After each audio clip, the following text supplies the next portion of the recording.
Many people find the very thought of insects disgusting, especially when they're in your mouth. But have you ever considered that insects could be more nutritious, environmentally friendly, and abundant than most other foods? Should we all be eating insects? Compare 100 grams of crickets to 100 grams of chicken, beef, or pork, and you'll find that they have comparable protein content, but crickets are much higher in essential vitamins and minerals such as calcium, zinc, and iron. Similarly, insects like mealworms are low in fat and contain large amounts of fiber. But that's not the only reason to incorporate them into your diet. Currently, there are 1.53 billion hectares of cropland and 3.38 billion hectares of pastures covering our Earth.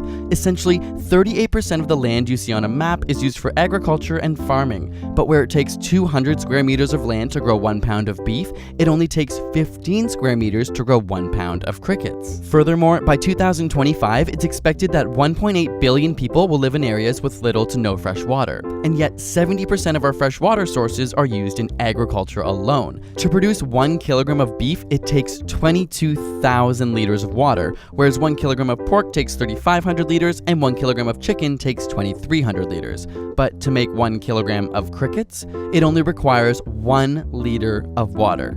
This is because insects can become fully hydrated just from the food that they eat. They're also more digestible. In fact, 80% of a cricket is edible and digestible compared to 50% of a chicken and 40% of cattle. And it's not like our mouths have never tasted insects before. For every 100 grams of spinach, 50 small insects like aphids, thrips, and mites are permitted. Peanut butter is allowed to contain roughly 30 insect fragments, such as heads, bodies, or legs per 100 grams, and even the hops used to make your favorite beer can contain 250 aphids per 100 grams. Yep, your summer beer may be spiked with a little more bug juice than you anticipated. So why aren't we eating insects? They're actually consumed in some parts of Asia, Latin America, and Africa. In fact, the capital of Congo has households eating 300 grams of caterpillars a week, which is 96 tons of caterpillars every year. But much of the Western world is used to screaming in disgust if they find a bug in their salad. This may be because Western culinary traditions have spawned out of colder climates with less insects, increased farming, and larger animals to eat. As Europeans began to colonize the world, they contextualized bug eating as savage and primitive because they observed many indigenous people doing it.